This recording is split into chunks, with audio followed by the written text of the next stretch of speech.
Hello all. तो आज हम लोग सोशियोलॉजी में दो इंपॉर्टेंट टॉपिक्स डिस्कस करेंगे। सबसे पहले हम लोग सोशियोलॉजी और कॉमन सेंस के बीच का रिलेशन अंडरस्टैंड करेंगे और उसके साथ साथ हम लोग देखेंगे कि सोशियोलॉजी को एक साइंस कहा जा सकता है या नहीं कहा जा सकता है। तो सबसे पहले हम लोग किसी को साइंस या साइंस का मतलब क्या है, साइंस की करैक्टरिस्टिक्स क्या है, उनको अंडरस्टैंड करेंगे और उसके बाद उन करैक्टरिस्टिक्स को सोशियोलॉजी एक सब्जेक्ट के साथ रिलेट करेंगे और ये स्टेब्लिश करने की कोशिश करेंगे कि इसको किस हद तक साइंस कहा जाना चाहिए और किस हद तक इसको हम साइंस नहीं कह सकते हैं। तो आज के जो दो टॉपिक्स हैं इनके ऊपर हम लोगों ने प्रीवियस ईयर्स जब भी हमारे पेपर्स हुए हैं तो वहां पे हमने काफी क्वेश्चंस देखे हैं। तो आप लोगों ने बेसिक अंडरस्टैंडिंग जो इन टॉपिक्स की रखनी है और उसके साथ साथ जो मेंस के क्वेश्चंस इसी हैंडआउट के साथ अटैच किए गए हैं उनको अब आपने लिखना शुरू कर देना है। एक चीज ध्यान रखना, ऑप्शनल में जब हम लोग आंसर राइटिंग की बात करते हैं तो उसमें परफेक्ट आंसर लिखने में थोड़ा सा समय लगता है, क्योंकि जैसे पेपर वन में बहुत ज्यादा पेपर टू के जो एग्जांपल्स हैं वो भी आएंगे एंड वाइस वर्सा, क्लियर। लेकिन अभी आप लोग जितना आपने पढ़ा है, जितना आपका नॉलेज है, आपके उसके बेसिस के ऊपर जो अपने आंसर्स लिखने शुरू कर दोगे और अपने आंसर्स जो है वो मेरे को भेजिए। साथ साथ हम धीरे धीरे थोड़ा थोड़ा काम करना शुरू कर देंगे ताकि आपकी जो अंडरस्टैंडिंग है, ध्यान रखना, अल्टीमेटली हम ये जो सब कुछ पढ़ रहे हैं हम लोग इसलिए पढ़ रहे हैं ताकि मेंस के अंदर जब ऑप्शनल का कोई सवाल मेरे सामने आए मैं उसको अंडरस्टैंड कर पाऊं और जो मेरा नॉलेज है जो अभी मैं लेक्चर्स के थ्रू ग्रहण कर रहा हूं उसको मैं इंप्लीमेंट कर सकूं। तो यही रीजन है जो आंसर राइटिंग है वो बहुत ज्यादा इंपॉर्टेंट रहती है। स्पेसिफिकली अगर मैं सोशियोलॉजी जैसे सब्जेक्ट्स की बात करूं, कुछ ऐसे सब्जेक्ट्स भी हैं जहां पे आंसर राइटिंग का इतना ज्यादा रोल नहीं है, लेकिन सोशियोलॉजी में आंसर राइटिंग का बहुत ज्यादा रोल है और सोशियोलॉजी में जितना ज्यादा आप लिखोगे उतना ही आपको फायदा बाकी जो जनरल स्टडीज के सब्जेक्ट है वहां पे भी रहेगा। तो इससे पहले या जो हमारे लास्ट लेक्चर्स थे वहां पे हम लोगों ने सोशियोलॉजी का मतलब क्या है, सोशियोलॉजी का कंसेप्ट क्या है, उसके बारे में डिस्कस किया है, क्लियर। इसके साथ साथ सोशियोलॉजिकल इमेजिनेशन का मतलब क्या है वो हम लोगों ने पढ़ा है। साथ में हम लोगों ने देखा कि किस तरीके से जो सोशियोलॉजी है वो एक डिसिप्लिन के रूप में इमर्ज हुई, यानी कि इमर्जेंस ऑफ सोशियोलॉजी पढ़ा। और अंतिम जो हमारा लेक्चर था वहां पे हमने सोशियोलॉजी और जो बाकी सोशल साइंसेज हैं उनके बीच का जो रिलेशन है उसको एस्टेब्लिश किया, उसको अंडरस्टैंड करने की कोशिश की कि कैसे सोशियोलॉजी बाकी जो सब्जेक्ट्स हैं उनके साथ उसका क्या रिलेशन है, कैसे वो एक दूसरे सब्जेक्ट के साथ जो है वो डिपेंडेंट है, क्लियर। तो आज हम लोग देखेंगे सोशियोलॉजी और कॉमन सेंस जो कि हमारा सबसे पहला का टॉपिक है। अब इससे पहले हम लोग सोशियोलॉजी एंड कॉमन सेंस को शुरू करें, पहले मैं लेमन भाषा में ही आप लोगों को जो है वो समझाने की कोशिश करूंगा। उसके बाद जो टेक्निकल हमारे एस्पेक्ट्स हैं उसको उसके ऊपर हम लोग फोकस करेंगे। जैसे सबसे पहले अगर मैं आपसे पूछूं कि आप लोगों ने सबने सुना ही है, ये शब्द जो है वो बार बार यूज किया जाता है हमारे द्वारा कि common sense is not common. अब ये common sense is not common ये कौन एक्सपेक्ट करता है? ये समाज, सोशियोलॉजी, सोसाइटी आपसे एक्सपेक्ट करती है कि आपके अंदर जो वो एक बेसिक कॉमन सेंस होनी चाहिए। लेकिन कॉमन सेंस का मतलब क्या है वो बहुत ज्यादा मायने रहता है, क्लियर। देखिए, कॉमन सेंस को बहुत सारे लोग जो हैं वो सोशियोलॉजी के साथ रिलेट करते हैं, लेकिन दोनों के बीच में बहुत ज्यादा डिफरेंस जो है वो हम लोगों को देखने को मिलता है। जैसे मैं आपको एक एग्जांपल देता हूं। मान लीजिए किसी एक लड़की ने पिंक कलर के कपड़े डाले हैं, किसी एक लड़की ने पिंक कलर के कपड़े डाले हैं। तो आप लोग या समाज या सोसाइटी जो है वो उन कपड़ों को देख के क्या बोलता है? वो बोलता है कि यार जो लड़कियां हैं, जो गर्ल्स हैं, उनको पिंक कलर जो है वो पसंद है। यानी कि समाज ने एक जनरल स्टेटमेंट, अब कोई इसका कोई रैशनल फैक्ट तो है नहीं, कोई इसका साइंटिफिक बैकिंग तो नहीं है कि लड़कियों को पिंक ही पसंद होगा, लड़कियों को ब्लैक पसंद हो सकता है, लड़कियों को ब्लू पसंद हो सकता है, व्हाइट पसंद हो सकता है और पिंक को मे भी लड़कियां जो है वो पसंद ना करे। बट नॉर्मल जो समाज के अंदर नोशन रहता है वो यही है कि अगर लड़की ने पिंक डाला that is very much normal. क्यों? क्योंकि लड़कियों को पिंक कलर पसंद है। तो ये जो समाज का या किसी एक इंडिविजुअल की परसेप्शन है that is the common sense of the society. यानी कि कुछ ऐसे आइडियाज, कुछ ऐसे थॉट्स जो कि सोसाइटी के अंदर प्रिवेल तो करते हैं लेकिन उनका कोई भी लॉजिक नहीं होता। लॉजिक हो भी सकता है, नहीं भी हो सकता है, बट कॉमन सेंस जो है उसका कोई साइंटिफिक बैकिंग नहीं होती है, कोई उसका सपोर्ट नहीं होता, कोई उसके पीछे रैशनल रीजनिंग नहीं होती। वो बस ये है कि हम लोगों ने पहले से जो हमने सुना है, अपने बड़ों से सीखा है, अपने समाज से सीखा है, उसी चीज के ऊपर जो है वो हम लोग अपना जो नोशन है या अपना रिएक्शन है उसको बिल्ड कर लेते हैं। जैसे मैं एक और आप लोगों को एग्जांपल देता हूं। जैसे मान लीजिए कि एक गांव के अंदर बिल्कुल ग्रामीण परिवेश है, वहां पे कोई भी गर्ल जो है वो बिल्कुल अपने जीन और पैंट में जो है वो नॉर्मली, या पैंट और शर्ट में जो है वो उस गांव में चल रही है, मूव कर रही है। तो वहां पे जो लोग रहेंगे वो बहुत इजीली उसको एक्सेप्ट नहीं करेंगे। उनको लगेगा कि यार ये तो हमारा कल्चर जो है वो खराब कर रही है, या ये जो इसने कपड़े डाले हुए हैं ये हमारे कल्चर का हिस्सा नहीं है। और सिमिलरली अगर वही लड़की अर्बन एरिया में या किसी और बाहर वाले देश में या यूएसए में चली जाएगी, यूके में चली जाएगी, तो वो बहुत नॉर्मल रहेगा, क्योंकि वहां के जो लोग हैं उनके लिए उस तरह का जो पहनावा है, उस तरह के जो कपड़े हैं वो बहुत ही सिंपल रहेंगे। क्लियर? ज्यादा और एग्जांपल्स के लिए लेने, आप लोग मान लीजिए कि कोई लड़का जो है वो अगर मान लो पिंक कलर की शर्ट डाल के घूम रहा होता है, तो सब लोग उसको देखते हैं कि यार इसने पिंक कलर का कपड़ा क्यों डाला हुआ है। क्यों? क्योंकि नॉर्मल नोशन ये है, नॉर्मल जो सोसाइटी के अंदर जो कॉमन सेंस है वो ये प्रिवेल करती है कि लड़के जो है उनको शायद पिंक कलर पसंद नहीं होता, उनको ब्लैक पसंद होता होगा, ब्लू पसंद होगा। वैसे हालांकि ये चीज ट्रू नहीं है, लेकिन जो कॉमन सेंस होते हैं, कॉमन सेंस का मतलब ही ये है। कॉमन सेंस कुछ हद तक सही भी रहती है, तभी उसको कॉमन सेंस कहा जाता है। यानी कि समाज, सोसाइटी, लोग जो किसी एक इंसान से जब वो कोई एक्टिविटी, कोई एक्शन परफॉर्म कर रहा है, कोई डिसीजन ले रहा है, उससे जब वो एक्सपेक्ट करते हैं कि उसको ऐसे बिहेव करना चाहिए, that is the common sense. जैसे एक और एग्जांपल देता हूं। मान लीजिए, वैसे इस तरह के एग्जांपल जो वो पहले भी मैं दे चुका हूं, कि मान लीजिए आप अपने घर से बाहर निकल रहे हो, क्लियर, वहां पे आप एक बेगर को देख रहे हो, तो उसको देखते ही आपको लग रहा है कि यार ये कितना गरीब है, कितना पुअर है ये। अब कुछ लोग जो बहुत ज्यादा धार्मिक होंगे, बहुत ज्यादा रिलीजियस होंगे, जो इस कल्चर, जो इस परिवेश में बड़े होंगे, जहां पे बताया जाएगा कि यार जो भी आप इस स्पेसिफिक टाइम पे जो भी आप झेल रहे हो वो आपके कर्मों का फल है। तो वो किसी को गरीब देखेंगे, वो ये नहीं ढूंढने की कोशिश करेंगे कि इसने पढ़ाई की है नहीं की है, वो एजुकेटेड है नहीं है, उसने स्किल सेट उसके पास है या नहीं है। क्लियर? वो सीधा देखेंगे कि अच्छा यार कोई गरीब है जो बेगिंग कर रहा है। इसका सिंपल सा मतलब है कि जो उसने पुराने कर्म है, जो उसके पुराने सिंस हैं, उनकी सजा जो है वो उसको मिल रही है। तो यही कारण है कि वो बाहर रास्ते पे जाके जो है वो भीख मांग रहा है। और इस तरह का जो रिएक्शन है वो सेम समाज के अंदर रहने वाले बहुत सारे लोगों में आएगा। तो कोई ऐसा इंसान जो बहुत ज्यादा ओवर रिलीजियस है, ऑर्थोडॉक्स है, वो शायद किसी गरीब को देख के इस तरीके से रिएक्ट करेगा। और जब वो रिएक्ट कर रहा होगा तो साथ वाले को या बाकी लोगों को भी कोई प्रॉब्लम नहीं होगी, क्योंकि वो भी उसी थॉट प्रोसेस के साथ जो है वो मूव कर रहे होंगे, वो उनका भी वही थॉट प्रोसेस होगा, क्योंकि वो भी उसी कल्चर में जो है वो पले बड़े होंगे। तो कॉमन सेंस जो है वो जैसा समाज है, जैसी सोसाइटी है, जो हम लोगों ने सीखा है, जो हम लोगों को बताया गया है, कभी हमने उसको चैलेंज करने की कोशिश नहीं की है। बस मेरे को मेरे पिताजी ने बताया, उनको उनके पिताजी ने बताया था, और वही जो नोशन है, वही जो अंडरस्टैंडिंग ऑफ सर्टेन थिंग्स है, वो आगे आगे मूव करती जा रही है। उसको हम लोग क्या कहते हैं? उसको हम लोग कॉमन सेंस कहते हैं। इसके साथ कुछ लोगों की कॉमन सेंस भी हो सकती है कि जो मान लीजिए बहुत ज्यादा धार्मिक नहीं है और थोड़े पढ़े लिखे हैं, वो भी बोल सकते हैं कि यार मान लीजिए अगर ये पुअर है तो इसका शायद रीजन जो है वो हो सकता है लैक ऑफ एजुकेशन, कि जी पढ़ाई लिखाई नहीं है, इसीलिए जो है वो ये गरीब है। और वो बच्चों को भी बोलेगा कि देख लो जी, पढ़ाई लिखाई नहीं करोगे तो ऐसे जो है वो भीख मांगनी पड़ेगी। अब बेगिंग जो है वो क्राइम नहीं है, गलत नहीं है, कुछ सिचुएशंस रहती हैं, वो डिफरेंट चीज़, उसको हम लोग जब अलग एक इशू के रूप में इसको डिस्कस करेंगे तो उसके सारे डायमेंशंस को जो है वो एक्सप्लोर करने की कोशिश करेंगे। बट इन जनरल मैं आप लोगों के साथ थोड़ा सा डिस्कस कर रहा हूं कि कॉमन सेंस रहती क्या है।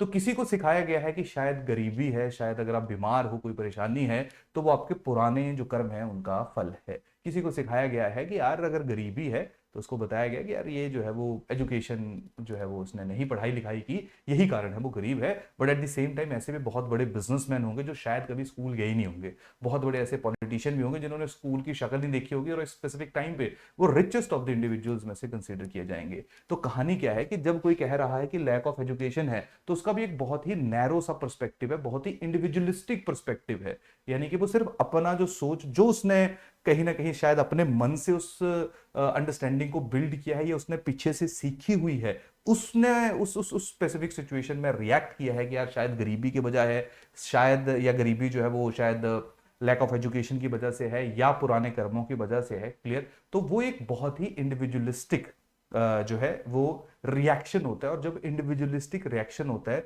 जो बिना किसी रैशनैलिटी के, बिना किसी थॉट प्रोसेस के बिल्ड होता है, उसको हम लोग क्या कह देते हैं? वो क्या रहती है? आपकी कॉमन सेंस रहती है। समझ आई कहानी की नहीं है? ठीक है। तो सबसे बड़ी बात है कि जो कॉमन सेंस है और सोशियोलॉजी है, तो पहले होपफुली आपको कॉमन सेंस के बारे में पता चला होगा। अब यही एस्पेक्ट को सोशियोलॉजी देखिए अंडरस्टैंड कैसे करेगी। यही एस्पेक्ट जो है उसको सोशियोलॉजी देखिए कैसे अंडरस्टैंड करेगी, और शायद आप लोगों को स्पेसिफिक टाइम पे जो सोशियोलॉजिकल इमेजिनेशन है वो वाला कंसेप्ट भी याद आ रहा होगा। तो तब मैंने आपको बताया था कि जो सोशियोलॉजिकल इमेजिनेशन है वो ही आजकल सोशियोलॉजी को शेप कर रही है, जहां पे हम एक स्पेसिफिक इवेंट को अलग अलग जगहों से जो है अंडरस्टैंड करने की कोशिश करते हैं। जैसे एग्जाम्पल फिर से मैं लेता हूं, जो कि मैंने कॉमन सेंस में इलेक्शन जो है वो एक एग्जाम्पल लिया था, फिर हम देखेंगे कि जो सोशियोलॉजी एक सब्जेक्ट के रूप में उस घटना को घटित करते होते हुए देखेगी तो वो इमीडिएटली रिएक्ट नहीं करेगी, वो नहीं बोलेगी कि अच्छा लड़की ने पिंक कलर डाला इसका मतलब उसको वो पसंद है। वो उसके पीछे का रीजन आइडेंटिफाई करने की कोशिश करेगी। मान लीजिए कि किसी एक लड़की ने पिंक कलर के कपड़े डाले हुए हैं, तो कॉमन सेंस बोलेंगे कि लड़कियों को पिंक पसंद है। बहुत ही इंडिविजुअलिस्टिक और नेचुरलिस्टिक आंसर है, यानी कि जो उन्होंने सीखा है वो उन्होंने बोल दिया, और जो उन्होंने बोला वो उनका इंडिविजुअल एक्सप्रेशन, उनको दूसरों से कोई फर्क नहीं पड़ता। मे बी मैं चला हूं, दूसरा बंदा चला है, मैंने ये स्टेटमेंट दे दी, दूसरा उससे वाकिफ ना करे या उससे एग्री ना करे, बोले कि नहीं जी ये तो गलत स्टेटमेंट है। हो सकता है कि वो सोशियोलॉजिकल थिंकिंग वाला इंडिविजुअल हो और वो कहे कि यार लड़की ने जो पिंक कलर डाला है इसमें लड़की का कोई पर्सनल चॉइस नहीं है, जो सोसाइटी है, जो समाज है, उसने ही लड़की को ऐसी परवरिश दी है जहां पे उसको बताया गया है कि आपको पिंक कलर पसंद है। क्योंकि जब हम पैदा होते हैं ना तो कोई लड़का लड़की का कोई टेस्ट नहीं होता, क्लियर, कि ऐसा नहीं कि लड़का पैदा होगा तो वो यही करेगा, लड़की पैदा होगी तो वो यही करेगी। बस ये है कि पहले से ही कुछ रूल्स जो वो डिफाइन किए गए हैं सोसाइटी में, तो वो अपने आप ही लड़का या लड़की जब उनको उन रूल में ढलना शुरू कर देते हैं, जिसके कारण उनको ऐसा लगता है कि मेरे को ये कलर पसंद है। पर वो समाज ने ऐसा परिवेश बनाया हुआ है, ऐसी सराउंडिंग्स बनाई है, ऐसी एनवायरमेंट बनाई है जिससे लड़का और लड़की जो है उनका एक स्पेसिफिक जो बेंट ऑफ माइंड है वो डेवलप होना शुरू हो जाता है। जैसे एक और स्टेटमेंट मैं यहां पे देता हूं, जैसे कहते कुछ लोग कहते हैं, अगेन ये ट्रू तो नहीं है, कि जो लड़कियां हैं वो फिजिकली उनमें स्ट्रेंथ कम है लड़कों के मुकाबले। क्लियर, इसके कुछ भी रीजंस हो सकते हैं, लेकिन जब आप लोग थोड़ा सा जो है वो सोशियोलॉजिकल पर्सपेक्टिव से देखते हैं तो हम देखते हैं कि लड़कियां जो है वो इसलिए वीक हैं, इसलिए कमजोर हैं, क्योंकि लड़कियां जो है उनको पहले से ही जो बड़े हार्ड है ना, मतलब बहुत ज्यादा मेहनत वाले काम है या बहुत ज्यादा भार उठाने वाले काम है, वो कहा जाता है कि लड़कों के काम है। तो लड़के जो वो बचपन से जब भारी चीजों को उठा रहे होंगे, पत्थर उठा रहे होंगे, ठीक है, सामान ढो रहे होंगे, क्लियर, ज्यादा खाना कंज्यूम कर रहे होंगे, तो ऑब्वियस बात है उनमें जो स्ट्रेंथ है, मसल स्ट्रेंथ है, वो ज्यादा हो गया as compared to women. But अगर आज के आप देख लोगे तो फिर जो हमारी जो पहलवान हैं लड़कियां, ठीक है, उनके साथ किसी लड़के को बिठा दो, पता लग जाएगा कि किसमें जो वो कितनी ज्यादा स्ट्रेंथ है, क्योंकि जो गॉड है उसने सबको सेम बनाया हुआ है। बस ये है कि समाज में जैसे लड़का या लड़की पैदा होते हैं तो कैटेगराइजेशन कर दी जाती है कि अच्छा बहुत भारी सामान है तो लड़की नहीं उठाएगी, जो लड़का उठाएगा जाके, ठीक है जी, खाना बनाना है तो लड़की बनाएगी। ये इस तरह का सोसाइटी, ट्रेडिशनल सोसाइटी हमारी बनी है, नो डाउट। ये जो एग्जिस्टिंग नोशन है इनको चैलेंज किया जा रहा है, ये चेंज हो रहे हैं और ये चेंज होने भी चाहिए। बट अगेन होपफुली जो मैं आप लोगों को एग्जांपल दे रहा हूं आप इनके साथ थोड़ा रिलेट कर रहे होंगे, चाहे आप नहीं सोचते हो, इनसे एग्री करते हो, लेकिन आसपास का जो आपका समाज है वो ऐसा ही है और ऐसी ही चीजें हमें देखने को मिलती हैं। जैसे एक बार एक एक्सपेरिमेंट हुआ, क्लियर, वहां पे एक कमरे में लड़कियों को रखा गया, एक कमरे में लड़कों को रखा गया, सेम तरह का जो है उनको डाइट दी गई, सेम तरह का बेंट ऑफ माइंड दिया गया कि आप बेस्ट हो। लड़की को बोला गया कि आप बेस्ट हो, लड़के कुछ नहीं है। लड़कों को उल्टा बताया गया, जो नॉर्मल समाज बताता है कि आप पावरफुल हो, आप स्ट्रांग हो। तो जब वो एक्सपेरिमेंट खत्म हुआ तब ये चीज पे कंक्लूजन पाया गया कि जितनी फिजिकल स्ट्रेंथ लड़के के अंदर है उतनी ही लड़की के अंदर है। जो थॉट प्रोसेस लड़के का है, जितना कॉन्फिडेंट लड़का है उतनी ही लड़की है, क्योंकि उनको एक ऐसी एनवायरनमेंट जो है वो दी गई थी जहां पे उनको ही बेस्ट माना गया था। और आज भी हमारे यहाँ पे, हमारे पूरे जो वर्ल्ड की अगर मैं बात करूंगा तो यहाँ पे बहुत सारी ऐसी सोसाइटी है, स्पेसिफिकली ट्राइबल सोसाइटी है, जहां पे वुमेन जो है उनका स्थान मेल से बहुत बड़ा है। तो वहां पे वुमेन आपको ज्यादा डोमिनेटिंग पोजीशन में देखने को मिलेगी as compared to their male counterparts. तो सारी कहानी जो है वो सोसाइटी में जो एनवायरमेंट है उसकी रहती है। तो जो सोसाइटी है, जब वो मतलब एक कोई आप इवेंट होता हुआ देखोगे कि अच्छा लड़की को पिंक कलर पसंद है, तो जो सोशियोलॉजी है वो कहेगा कि ऐसा नहीं है, सोसाइटी जिम्मेवार है। सोसाइटी ने ऐसी एनवायरनमेंट जो वो लड़की के लिए दी है जिसके कारण ये कैटेगराइजेशन हुई है कि लड़के को कौन सा रंग पसंद होगा, लड़की को कौन सा रंग पसंद होगा, कौन ताकतवर होगा, कौन कमजोर होगा। ये सारी की सारी चीजें जो हैं वो समाज या सोसाइटी ने ऐसा एनवायरनमेंट जो है वो डेवलप किया हुआ है। क्लियर? तो कॉमन सेंस, कोई लॉजिक नहीं था ना कि लड़की को pink colour, that is the rational logic. Clear? कोई लॉजिक नहीं है उसका, लेकिन जो सोशियोलॉजी है उसने प्रॉपर स्टडी करके ये बताया कि कैसे समाज में कुछ ऐसी परिस्थितियां बनाई गई जिनमें लड़कियों को बचपन से ही सिखाया गया कि आपको डॉल लो आप, या आप लोग डॉल हाउस लो, या पिंक कलर जो है वो लड़कियों को पहनाओ। तो बचपन से जब लड़कियों को पिंक कलर ही पहनाओगे तो ऑब्वियसली बात है जो साइकोलॉजिकल माइंड उसको लगेगा कि यही शायद मेरा फेवरेट कलर है और शायद यही जो कलर है वो मेरे को पहनना चाहिए। तो सोशियोलॉजी जो है वो उसने प्रॉपर रिसर्च करके, प्रॉपर मेथड्स डेवलप करके स्टडी किया कि अच्छा ह्यूमन ने ऐसा बिहेवियर किया क्यों। किसी ने अगर खाना नॉन वेज खाया तो वो क्यों खाया, वेजिटेरियन अगर किसी को कोई फोकस करता है तो क्यों करता है, कोई कैसा कपड़ा पहन रहा है तो वो कोई क्यों पहन रहा है। क्लियर। तो सोशियोलॉजी में जब भी कोई अंडरस्टैंडिंग डेवलप होगी तो वो प्रॉपर रैशनैलिटी के साथ होगी, प्रॉपर उसकी रिसर्च होगी, उसका एक स्ट्रॉन्ग लॉजिक होगा जिसके कारण जो है वो कोई एक्शन, कोई एक्टिविटी या कोई ह्यूमन बिहेवियर जो है वो हम लोगों को घटता हुआ या एग्जीक्यूट होता हुआ देखने को मिलेगा। लेकिन जो कॉमन सेंस है वो लॉजिकल हो भी सकती है, नहीं भी हो सकती है। नॉर्मल सिचुएशन में जो कॉमन सेंस है, क्योंकि उसका कोई साइंटिफिक डेवलपमेंट नहीं है, कोई है ना रिसर्च नहीं है, वो जो नॉर्मल नोशन इंसान के अंदर है ना, वो उसी को ही जो है वो आगे बढ़ा रहा है with the passage of time. Clear. तो यही कारण है कि जो कॉमन सेंस है, क्लियर, और सोशियोलॉजी है, उन दोनों में मेजर डिफरेंस जो है वो हम लोगों को ये देखने को मिलता है। कॉमन सेंस नॉर्मली एग्जिस्ट करती है, इंडिविजुअलिस्टिक है, नेचुरलिस्टिक है, यानी कि जो आपका मन करता है देख के, जो शायद आपने सीखा हुआ है अपने आसपास के लोगों से, आप वही जो है वो या वैसे ही जो है वो बिहेव करना शुरू कर देते हो। लेकिन जो सोशियोलॉजी है वहां पे अगर कोई भी घटना घट रही है तो उसका प्रॉपर जो है वो उसकी रिसर्च रहती है, एक्सपेरिमेंट्स होते हैं, फिर जाके जो है वो एक स्पेसिफिक कंक्लूजन के ऊपर पहुंचा जाता है। समझ आ रही कहानी की नहीं आ रही? क्लियर। तो पहला एग्जाम्पल।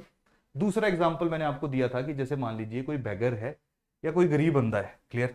तो कॉमन सेंस है, किसी ने कहा कि शायद ये अपने पुराने पापों का फल जो है वो भोग रहा है। किसी ने कहा कि अगर ये गरीब है तो शायद इसकी एजुकेशन अच्छी नहीं रही होगी। लेकिन सोशियोलॉजी में जब भी पॉवर्टी या पुअर शब्द को अंडरस्टैंड करने की कोशिश की जाएगी तो वहां पे प्रॉपर थ्योरी बिल्डिंग होगी, प्रॉपर रिसर्च होगी, मेथड्स डेवलप होंगे और उनसे मैप किया जाएगा कि कैसे कोई इंसान जो है वो गरीब हो सकता है। जैसे यहां पे बार बार देखिए बहुत सारी चीजें ऐसी हैं जिनको हम और डिटेल में आगे डिस्कस करेंगे। बार बार जो है वो कार्ल मार्क्स का जिक्र हो रहा है। तो कार्ल मार्क्स जो है उन्होंने गरीबी, पॉवर्टी के ऊपर जो है एक स्पेसिफिक जो है वो अपनी थ्योरी दी। उन्होंने कहा कि जो गरीबी है उसका जो रीजन है वो क्या है, उसका रीजन है कैपिटलिज्म। अगर कैपिटलिज्म नहीं होगा तो गरीबी होगी ही नहीं, पॉवर्टी होगी ही नहीं। और उसके लिए उनकी अपनी एक रिसर्च है। ये अलग बात है कि कार्ल मार्क्स की जो रिसर्च है उसका भी बहुत ज्यादा क्रिटिसिज्म है। जब हम लोग कार्ल मार्क्स को इंडिविजुअली पढ़ेंगे पायनियर्स ऑफ सोशियोलॉजी में तो वहां पे उस क्रिटिसिज्म को थोड़ा सा डिटेल में पढ़ेंगे। लेकिन कार्ल मार्क्स ने पॉवर्टी के लिए एक स्पेसिफिक थ्योरी जो है उसको बिल्ड किया, जहां पे उन्होंने बताया कि जो पॉवर्टी या गरीबी हमें अगर देखने को मिलती है तो उसका जो सबसे बड़ा कारण है वो कौन सा है, वो है कैपिटलिज्म। अब कैपिटलिज्म कैसे कारण है, क्योंकि कैपिटलिज्म जो है वो इस तरह का इकोनॉमिक सिस्टम बना देता है जहां पे मैक्सिमम पैसा जो है वो बिजनेसमैन के पास, इंडस्ट्रियलिस्ट के पास, यानी कि कुछ लोग 1% पॉपुलेशन के पास ही रहता है।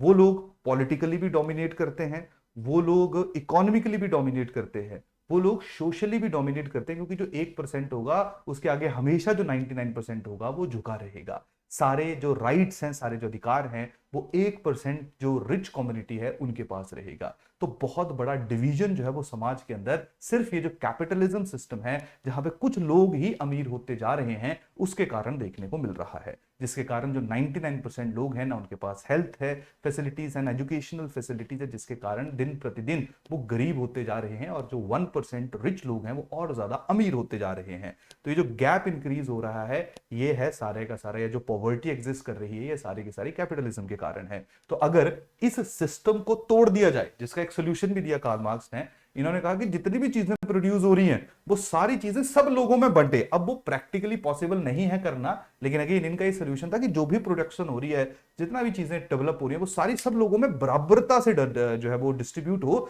ताकि ना कोई अमीर रहे ना ही कोई गरीब रहे। तो कार्ल मार्क्स यानी कि जब सोशियोलॉजी में पॉवर्टी या पूर इंडिविजुअल को देखा गया तो उसके लिए प्रॉपर, ऐसा नहीं कि उन्होंने रैंडम चीजें की। क्लियर। कार्ल मार्क्स ने प्रॉपर जो है वो जो क्लास बेसिस डिस्क्रिमिनेशन है, चाहे इससे पहले फ्यूडलिज्म सिस्टम था, फ्यूडलिज्म होपफुली आपको याद होगा, फ्यूडल लॉर्ड्स हुआ करते थे जो जमींदार काइंड ऑफ, कि सारी जो जमीन थी वो कुछ लोगों के पास हुआ करती थी, वो बाकी लोगों को स्लेव्स की तरह ट्रीट करते थे, उनके साथ डिस्क्रिमिनेशन किया करते थे। तो जो जिनके साथ स्लेव जो होगा वो हमेशा ही गरीब होगा, कभी भी आपको जमींदार थोड़ा ना गरीब देखने को मिलेगा। तो पॉवर्टी जो है वो ड्यू टू फ्यूडलिज्म, और बाद में पॉवर्टी जो है वो ड्यू टू कैपिटलिज्म जो है वो हम लोगों को समाज के अंदर देखने को मिलती है, एज पर दी कार्ल मार्क्स। क्लियर? तो कॉमन सेंस में जहां पे जर्नली या जर्नल स्टेटमेंट्स दी जा रही थी, जो मेरे को लगता है या आपको लगता है, जो हम लोगों ने यहां वहां से सीखा हुआ है, जो हमारा इंडिविजुअलिस्टिक नोशन है, हम वैसे रिएक्ट कर रहे थे जिसकी कोई सपोर्ट नहीं थी, जिसकी कोई बैकिंग नहीं थी, जो बहुत ज्यादा रैशनल नहीं था। लेकिन जो सोशियोलॉजी है वो प्रॉपर हर, या जो सोशियोलॉजी रहती है वो आपकी प्रॉपर जो है वो फैक्ट्स के ऊपर होती है, प्रॉपर एक्सपेरिमेंट्स पे होती है, प्रॉपर ऑब्जर्वेशन पे होती है। यानी कि कोई भी जो ऑब्जर्वेशन है वो रैंडम नहीं होगी, वो इंडिविजुअलिस्टिक नहीं होगी, वो proper research and development R&D के ऊपर जो है उसका कंक्लूजन निकाला जाएगा। तो होपफुली आप लोगों को जो है वो सोशियोलॉजी और कॉमन सेंस के बीच का जो डिफरेंस है वो अंडरस्टैंड हो रहा होगा, आपको पता चल रहा होगा what is the difference between common sense and sociology. तो समझ आई कहानी की नहीं आई? हाँ ये जरूर है, जैसे ये जरूर है कि जो कॉमन सेंस है, जो कॉमन सेंस है वो सोशियोलॉजी के लिए फॉर्डर मटेरियल देती है। फॉर्डर मटेरियल का मतलब क्या होता है कि जो सोसाइटी के अंदर ऑलरेडी एग्जिस्टिंग नोशन है या ऑलरेडी एग्जिस्टेड नोशंस हैं, जहां पे शायद ऐसा लग रहा है कि यार ये जो इंडिविजुअल है ये बहुत ज्यादा राइट विंग ओरिएंटेड है, यानी कि बड़ा ज्यादा धार्मिक है या बड़ा ज्यादा कट्टरवादी है। क्लियर? ये जो इंडिविजुअल है ये बहुत ज्यादा जो है वो जेंडर बेसिस पे डिस्क्रिमिनेशन करता है। तो वो जो इंडिविजुअल अगर हमें देखने को मिल रहा है जो शायद ऐसे रिएक्ट कर रहा है कि वो जेंडर स्पेसिफिक डिस्क्रिमिनेशन को ज्यादा प्रमोट कर रहा है, मेल को ज्यादा बेटर मान रहा है या इवन फीमेल को भी ज्यादा बेटर मान रहा है, तो जो समाज के अंदर कॉमन सेंस प्रिवेल होती है उसी को ही सोशियोलॉजी जो है वो प्रॉपर स्टडी करती है। जैसे पॉवर्टी थी तो पहले हर एक की अपनी अपनी कॉमन सेंस थी कि अच्छा पॉवर्टी का जो है वो भगवान कारण हो सकता है, पॉवर्टी का जो एजुकेशन कारण हो सकता है, पॉवर्टी का जो है वो इंडस्ट्रीज नहीं है वो कारण हो सकता है, या सरकार कारण हो सकता है। तो हर एक का अपना अपना रीजन था। लेकिन सोशियोलॉजी ने जब रिसर्च किया तो उस कॉमन सेंस का जो नॉलेज था, ये जो कॉमन सेंस की जो नोशन एग्जिस्ट करते थे सोसाइटी के अंदर, उनके ऊपर जो वो अपनी थ्योरी को बिल्ड किया। तो अगर कॉमन सेंस नहीं होगी तो फिर सोशियोलॉजी जो वो कैसे काम करेगी? और उसके साथ साथ एक और चीज समझिए कि जो सोशियोलॉजी की ऑलरेडी एग्जिस्टिंग थ्योरीज हैं, तो कभी कभी ऐसा भी होता है कि उन थ्योरीज को कोई चैलेंज भी करता है कि कैपिटलिज्म के, या जो कार्ल मार्क्स है उसने कह दिया कि जी सारी प्रॉब्लम जो है वो कैपिटलिज्म के कारण है, तो एक ऐसा सिस्टम ले आओ जहां पे सब लोग जो है उनके पास इक्वल पैसा रहे, सब लोगों के पास इक्वल रिसोर्सेज का एक्सेस रहे। ये प्रैक्टिकली करना बहुत ज्यादा मुश्किल है। तो जो कॉमन सेंस या कि कोई ना कोई एक इंडिविजुअल ऐसा होगा जो उस कार्ल मार्क्स की थ्योरी को चैलेंज करेगा कि जी आपने गलत कहा है, ऐसा तो हो ही नहीं सकता है, जब रिसोर्सेज जो है वो अनलिमिटेड है ही नहीं और ह्यूमन नीड जो है वो अनलिमिटेड है। क्योंकि मेरे को आपको लगता है कि हमें सब कुछ ही मिल जाए, क्लियर, हम लोगों को ये लगता है कि हमें सब कुछ मिल जाए, लेकिन रियलिटी में तो ये पॉसिबल नहीं है। कार्ल मार्क्स कहता है कि यार जितने रिसोर्सेज है सब लोगों में जो वो डिस्ट्रीब्यूट कर दो, तो कैसे करें जी? पहली बात, ह्यूमन की नीड जो है वो अनलिमिटेड है, और दूसरी और सबसे इंपॉर्टेंट चीज है कि रिसोर्सेज जो है वो लिमिटेड है, तो कैसे डिस्ट्रीब्यूट करोगे? कोई खुशी नहीं रहेगा, प्रॉब्लम होगी बहुत ज्यादा। तो ये जो चैलेंज किया ये किसने किया? एक इंडिविजुअल की कॉमन सेंस ने किया, जिसको लग रहा है कि यार ये चीज जो है वो गलत है। फिर इसी कॉमन सेंस के ऊपर फिर से क्या होनी शुरू होगी? सोशियोलॉजी ने थ्योरी बिल्डिंग करनी शुरू कर दी। तो सोशियोलॉजी और कॉमन सेंस के बीच में रिलेशन जरूर है, जहां पे सोशियोलॉजी की ऑलरेडी एग्जिस्टिंग थ्योरीज जो है उनको कॉमन सेंस के द्वारा चैलेंज किया जाता है, और जो कॉमन सेंस प्रिवेल करते हैं उसके बेसिस के ऊपर जो है वो थ्योरीज को बिल्ड किया जाता है। लेकिन जो नॉर्मल डिफरेंस था कॉमन सेंस एंड सोशियोलॉजी के बीच में, होपफुली वो आपको समझ आ गया होगा। क्लियर?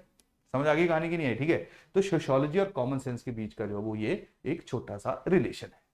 अब जो अभी तक हम लोगों ने पढ़ा उसको थोड़ा सा और ज्यादा गहराई में जो है वो हम लोग डिस्कस कर लेते हैं।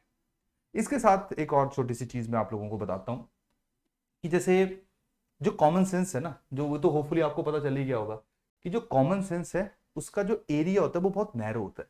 यानी कि एक गांव या एक छोटे से कस्बे से बाहर निकलोगे, दूसरे कस्बे में जाओगे, तो हो सकता है वहां का जो कस्बे के लोग हैं, कईयों की हो सकता है बहुत ज्यादा ऑर्थोडॉक्स हो, कईयों की हो सकता है बहुत ज्यादा प्रैक्टिकल और रैशनल हो। तो कुछ लोग जो पढ़े लिखे होंगे, रैशनल होंगे, उनका कॉमन सेंस डिफरेंट होगी, ऐसे लोग जिनका जो पढ़े लिखे नहीं होंगे उनकी कॉमन सेंस डिफरेंट होगी। क्लियर? तो कॉमन सेंस जो है वो बहुत ही छोटे से रीजन में जो है वो चेंज हो जाती है। जैसे एक एरिया चेंज होगा, दूसरे एरिया में आप लोग जाओगे तो कॉमन सेंस में चेंज होता है वो देखने को मिलेगा। लेकिन सोशियोलॉजी क्योंकि प्रॉपर रिसर्च के ऊपर बेस्ड है, ठीक है, प्रॉपर ऑब्जर्वेशंस हुई हैं, एक्सपेरिमेंट्स हुए हैं, फिर उसके बाद सोशियोलॉजी की थ्योरीज बनी है, तो यही कारण है कि इनका जो एरिया रहता है वो ज्यादा वाइडर रहता है। यानी कि जो सोशियोलॉजी शायद यूएसए में सक्सेसफुल है सोशियोलॉजी की थ्योरी, वो यूके में भी होगी। हाँ, ये जरूर हो सकता है कि इंडिया में उसको चैलेंज मिल जाए, दैट इज डिफरेंट थिंग। लेकिन जो सोशियोलॉजी या जो सोशियोलॉजिकल अंडरस्टैंडिंग है, उनकी एक्सेप्टेंस, उनकी एप्लीकेबिलिटी ज्यादा वाइडर होगी as compared to common sense. जैसे एक और एग्जांपल मैं आपको देता हूं। जैसे जो यूएसए है वहां पे बहुत ज्यादा लार्ज स्केल के ऊपर हम लोगों ने रेशियल डिस्क्रिमिनेशन देखी हैं, जहां पे जो व्हाइट पीपल थे वो हमेशा ये माना करते थे कि ये जो ब्लैक पीपल हैं ये बेसिकली डिजर्व नहीं करते कि इनके पास बहुत ज्यादा पावर्स रहे। ये हमेशा स्लेव के रूप में रहना जो है वो डिजर्व करते हैं, क्योंकि भगवान ने हम लोगों को इसलिए व्हाइट बनाया है क्योंकि हम लोग गॉड के रिप्रेजेंटेटिव हैं और हम लोगों के पास ही सारे का सारा कंट्रोल रहना चाहिए। यही कारण है आप लोग देखोगे कि यूरोपियन सोसाइटी में, अमेरिकन में बहुत समय तक जो है जो व्हाइट पीपल है उन्होंने ही डोमिनेट किया। अब थोड़ी सी स्थिति जो है वो चेंज हो रही है। तो यूएसए के अंदर ये जो एक कॉमन सेंस थी, या लोगों को लगता था, या लोगों की जो अंडरस्टैंडिंग थी कि यार रेस जो है उसके बेसिस के ऊपर डिसाइड होना चाहिए कि कौन राजा बनेगा या कौन पॉलिटिकल कंट्रोल रखेगा, कौन नहीं रखेगा। और यूएसए में बहुत समय तक जो है वो ब्लैक पीपल जो है उनके पास वोटिंग राइट, वोटिंग का अधिकार जो था वो नहीं था। इवन अमेरिकन रेवोल्यूशन भी हुई, वहां पे भी जो ब्लैक पीपल थे उनको जो है वो वोटिंग डालने का अधिकार, राइट जो है वो नहीं दिया गया। क्लियर? लेकिन अब जो है वो ऐसा नहीं है। और दूसरी बात है, ये जो अंडरस्टैंडिंग थी ये आप लोगों को मेनली यूएसए वाले एरिया में ही ज्यादा देखने को मिलती थी। आज हालांकि ये जो रेशियल डिस्क्रिमिनेशन है एग्जिस्ट तो करती है उसके समाज में, लेकिन अब कोई लीगल जो बैकिंग है वो नहीं है। शायद आप सब लोगों ने बराक ओबामा जो है उनका नाम जरूर सुना होगा। तो वो फर्स्ट अफ्रीकन अमेरिकन थे जो कि यूएसए के प्रेसिडेंट बने थे। तो आप खुद सोच लीजिए 2008-9 में जब वो प्रेसिडेंट बने हैं। क्लियर? तो कितना समय लग गया है, और यूएसए को आजाद हुए जो वो 200-250 साल के आसपास का टाइम हो चुका है। तो जो इस तरह की डिस्क्रिमिनेशन आपको शायद हमारे यहाँ पे देखने को मिलेगी, लेकिन उतना लार्ज स्केल के ऊपर जो वो देखने को नहीं मिलेगी। कुछ ऐसी जगह है जहाँ पे सेम ही रेस के लोग रह रहे हैं, तो वहां पे जो है वो ये वाला जो अंडरस्टैंडिंग है, ये वाली जो कॉमन सेंस है वो प्रिवेल ही नहीं करेगी। तो आसान भाषा में जो कॉमन सेंस है उसका जो होराइजन, उसका जो एरिया रहता है वो थोड़ा सा या थोड़ा क्या ज्यादा ही नैरो होता है as compared to sociological understanding, क्योंकि वो जो है वो प्रॉपर रिसर्च के ऊपर जो है वो आपकी बेस्ड है। क्लियर? तो सोशियोलॉजी और कॉमन सेंस के बीच में अगर हम लोग जो है वो थोड़ा सा डिफरेंस देखें, तो पहला क्या है, जो कॉमन सेंस है it is based on naturalistic and individualistic experiences. Clear? जो हमारे पर्सनल एक्सपीरियंसेस हैं, जो हमने अपनी एनवायरनमेंट से सीखे हैं। क्लियर? या जो हमारा नेचुरल रिएक्शन रहेगा, जो शायद हो सकता है कि मैंने पहले ना सोचा हो, लेकिन मेरी अपब्रिंगिंग ऐसी हुई है कि मैंने रिएक्शन ही वैसे दिया, तो दैट इज कॉमन सेंस। लेकिन सोशियोलॉजी की अगर हम बात करेंगे, तो सोशियोलॉजी जो है वो कैसे जो है वो आपका अंडरस्टैंड करता है। सोशियोलॉजी जो है वो सोशल पर्सपेक्टिव की बात करता है, वो सोशल एक्सपीरियंसेस की बात करता है। वो बात करता है कि अगर मान लीजिए किसी ने कोई एक्सप्रेशन दिया है, जैसे मैंने आपको जो लाइक है ना गर्ल और पिंक कलर का जो एग्जांपल दिया, तो अगर किसी ने ऐसा कुछ कहा है तो वो क्यों कहा है, यानी कि जो पर्सनल बिहेवियर है उसको आइडेंटिफाई करने की कोशिश करेगा और उसके पीछे रीजंस ढूंढेगा कि अगर ऐसा हो रहा है तो ऐसा क्यों है। क्लियर? एक बहुत ही फेमस सोशियोलॉजिस्ट हुई हैं, फ्रांस से हैं, जिनका नाम है सिमोन डी व्योर। क्लियर? उनकी बड़ी फेमस लाइन है, वो है you are not born women, rather you are made one और यू बिकम वन। क्लियर? जब पैदा हुए हो तो आप एक इंसान के रूप में पैदा हुए। क्लियर? उसके बाद जो है वो आपको बताया गया कि आप लड़की हो, आपको बताया गया कि आप लड़के हो, आपको बताया गया कि आपको ऐसे रहना है, आपको ऐसे खाना है, आपको ऐसे पीना है, आपने ये करना है, आपने ये नहीं करना है। यानी कि सोसाइटी ने जो हमें जो है वो प्रॉपर हमारा जो थॉट प्रोसेस है उसको शेप किया। तो आप जो करते हो, बोलते हो, खाते हो, उसमें आपका कोई योगदान नहीं है, वो सोसाइटी ने, आपकी अपब्रिंगिंग ऐसी हुई है जहां पे जो है वो आपको ऐसे जो है वो डेवलप किया गया है। जैसे फॉर एग्जांपल देखिए यार, हमारे यहाँ पे वेजिटेरियनिज्म का कल्चर बहुत ज़्यादा है ना, वेजिटेरियन लोग जो है वो बहुत ज़्यादा देखने को मिलेंगे। और अगर आप चाइना चले जाओ, ठीक है, या आप जो इस्लामिक कंट्रीज है वहां पे चले जाओ और बताओ कि जी हम लोग जो हैं या हम जो है वो वेजिटेरियन है, वो हैरान हो जाएंगे कि यार वेजिटेरियन हो, ये क्या होता है। जैसे ज्यादा दूर क्यों जाना है, पाकिस्तान जो कल्चरली हमसे बहुत ज्यादा कनेक्टेड रहा है, पाकिस्तान की अगर मैं बात करूंगा तो वहां पे मान लीजिए आपने बोला जी मेरे को आलू की सब्जी दे दो, तो हमारे लिए तो जो वेजिटेरियन लोग हैं उनके लिए आलू की सब्जी तो मतलब आलू ऑनली है, वो आलू की सब्जी में कीमा डाल के देंगे, यानी कि जो ग्रेवी बनी होगी वो नॉन वेज की बनी होगी। क्लियर? तो उनको समझ ही नहीं आएगा कि यार ऐसा कैसे हो सकता है। क्लियर? तो कहीं ना कहीं जो सोशियोलॉजी का अब जैसे उनका अगर नॉन वेजिटेरियन है तो कहीं ना कहीं रिलीजन जो है वो एक बहुत इंपॉर्टेंट रोल अदा करता है, जहां पे जो अगर मैं इस्लाम की बात करूंगा तो वहां पे जो नॉन वेजिटेरियन कंजम्पशन है that is very much normal. Clear? अगर मैं हिंदुइज्म की बात करूंगा, क्लियर, हिंदुइज्म में भी वेजिटेरियन और नॉन वेजिटेरियन के बीच में थोड़ा सा डिफरेंस जरूर है, लेकिन नॉर्मली काफी जगहों के ऊपर या कुछ दिनों में जो है वो वेजिटेरियन कल्चर या वेजिटेरियन लोग जो है वो हम लोगों को ज्यादा देखने को मिलते हैं। उसके पीछे भी बहुत फैक्टर्स हैं, लेकिन चलिए उनके बारे में हम लोग बाद में डिस्कस करेंगे।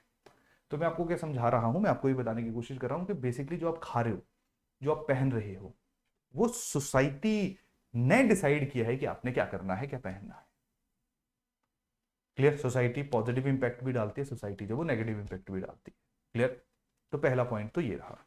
दूसरा, जो कॉमन सेंस है, common sense is based on opinions, assumptions, rumours, stereotype, है ना, लड़का है लड़की है, बड़ा है छोटा है, पतला है मोटा है। क्लियर? सुपरफिशियल ऑब्जर्वेशंस जिनका कोई बैकिंग नहीं होती, जिनकी कोई जो है वो लॉजिक नहीं होता। क्लियर? और कभी भी कॉमन सेंस जो है उसको कोई क्वेश्चन नहीं करता है। क्लियर? एटलीस्ट आप नहीं क्वेश्चन करते। क्लियर?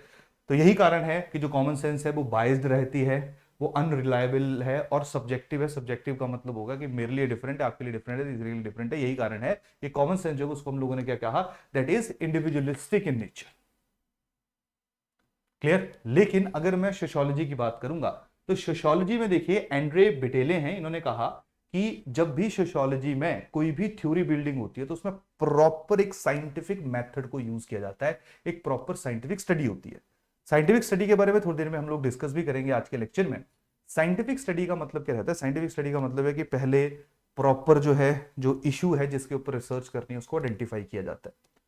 फिर उस इशू के ऊपर जो अभी तक लिखा हुआ है, यानी कि जैसे मान लीजिए कह रहे हैं कि लड़कियों के कपड़ों की बात हो रही है, तो वहां पे जितने भी लोगों के अलग अलग ऑब्जर्वेशन है, जो बुक्स वगैरह लिखी गई है, जो लोगों की थिंकिंग है, उसको एक जगह पे इकट्ठा किया जाता है।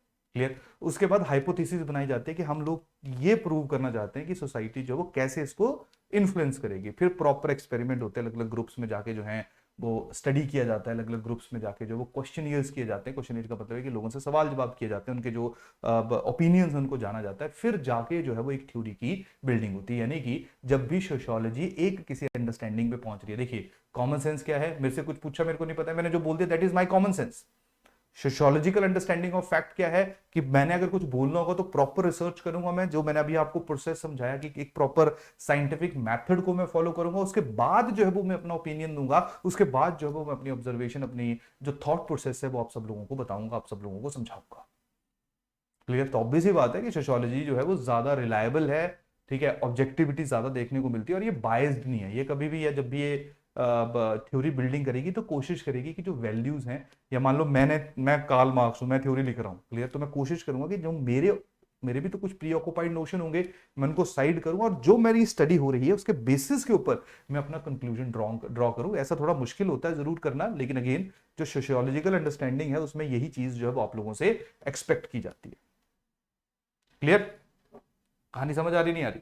देखिए जैसे मार्क्स है, तो मार्क्स ने कैपिटलिज्म जो है, ही compared capitalism with pre capitalist society. जैसे फ्यूडलिज्म है, एंशियंट सोसाइटी है, तो वहां पे इसने कहा कि देखो यार, फ्यूडलिज्म में भी क्लासेस डिवाइडेड थी, ठीक है, रिच क्लास थी, पुअर क्लास थी। कैपिटलिज्म में भी रिच क्लास है, पुअर क्लास है, और जो पुअर क्लास है उसके साथ हमेशा ही जो है वो डिस्क्रिमिनेशन हम लोगों को देखने को मिलती है, और इन्हीं क्लासेस के बीच में हमेशा कन्फ्लिक्ट हुआ है, इन्हीं क्लासेस के बीच में जो वो हमेशा लड़ाई झगड़ा हुआ है। चाहे फ्रेंच रेवोल्यूशन की बात करो तब भी रिच और पुअर के बीच में लड़ाई हुई, अमेरिकन रेवोल्यूशन की बात करो, या अमेरिकन तो छोड़ो, थोड़ा डिफरेंट थी, रशियन रेवोल्यूशन की बात करो, चाइनीज रेवोल्यूशन की बात करो, ये सारे का सारा दो क्लासेस के बीच का ही हमेशा स्ट्रगल देखने को मिलता है।